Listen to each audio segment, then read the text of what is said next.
Alors bonjour à tous, bonjour à toutes, je fais aujourd'hui ma première chronique radio de ma vie et pour ce faire, je me joins à l'équipe. Wow. Et voilà, je respecte déjà le thème, c'est ma première chronique et déjà, je brille par mon génie.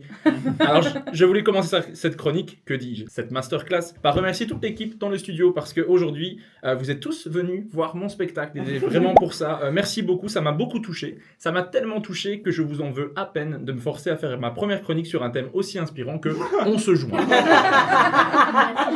Pourtant, il y en a eu des thèmes.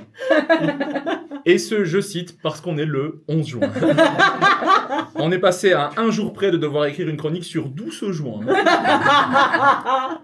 Mais j'ai accepté le challenge et donc j'ai réfléchi à quoi j'allais me joindre en ce mois de juin. Alors je me joins à la colère des professeurs en grève. Oui. Alors pourquoi je me joins à eux? Parce que déjà je suis né avec ce qu'on appelle de l'empathie. Et si Georges-Louis Boucher nous écoute, je sais que c'est un mot que tu découvres à l'instant. Mais ne t'inquiète pas mon petit bonhomme, je vais t'expliquer.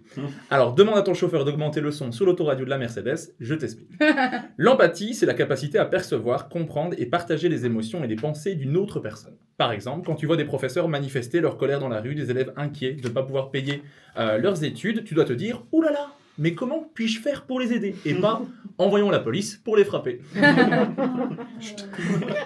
La deuxième raison pour laquelle je soutiens les professeurs, c'est parce que moi-même j'ai été prof d'anglais et de néerlandais dans le secondaire. Attendez, j'ai oublié l'info, j'ai été prof de néerlandais et d'anglais dans le secondaire, mais dans le borinage. Jusque-là, vous vous dites, mais cet homme adore les challenges. Et moi, j'étais PRA, professeur remplaçant antidépresseur. C'est-à-dire que dès qu'un professeur tombait en dépression en Belgique, on m'appelait, j'arrivais. Et c'est pas évident d'être motivé à remplacer quelqu'un qui est parti en dépression en faisant exactement ce que toi, tu vas devoir faire. Pour vous dire à quel point c'était motivant, à chaque fois je faisais le même rêve avant de commencer. Je suis dans le bureau du directeur et il me dit « Alors, monsieur Canon, vous allez remplacer Madame Durand. La pauvre n'a pas tenu le coup. » En fait, c'est son cou qui n'a pas tenu. Parce qu'elle s'est pendue en classe. Alors, ne vous inquiétez pas, les élèves n'ont pas été trop choqués. Je pense même qu'ils ont réagi de façon plutôt créative en la transformant en piñata. Alors, monsieur Canon, je vais vous montrer votre local et comme vous êtes grand, vous allez pouvoir m'aider à la décrocher. Vous comprendrez donc que j'ai quitté l'enseignement parce que c'était pas fait pour moi, parce que je n'ai aucune autorité. J'étais comme le gouvernement, avec le charisme, j'en étais dénué.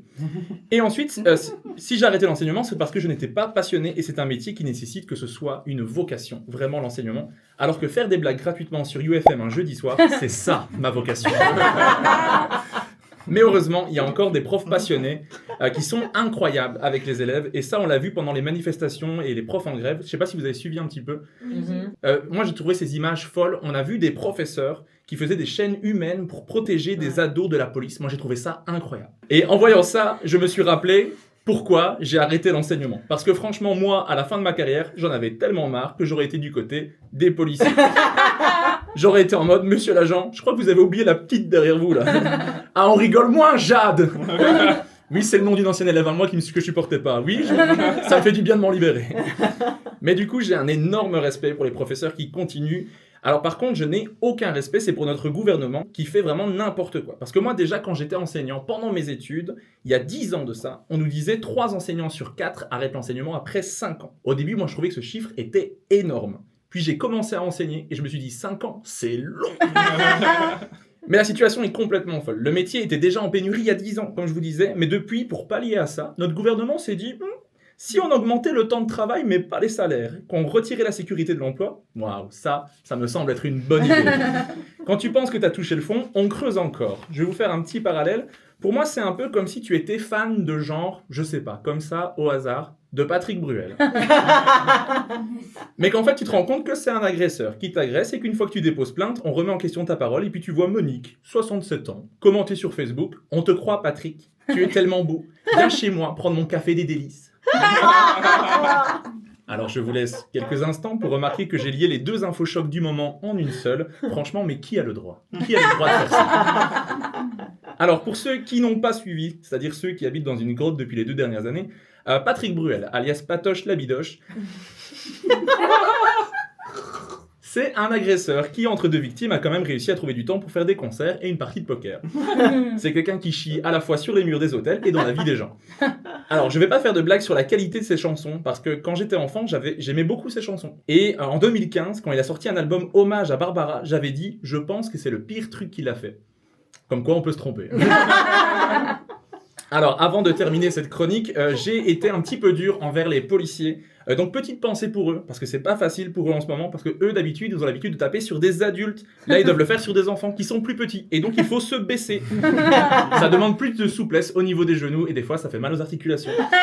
Comme quoi, pour être policier, il faut avoir des genoux solides, alors que si tu es manifestant, il faut avoir le nez, la mâchoire, les bras, les jambes, les côtes, bref, vous avez compris. Force aux enseignants, force aux élèves, courage à tous. Merci beaucoup. Ouais, bien joué. Trop cool. Et ben pour une première chronique,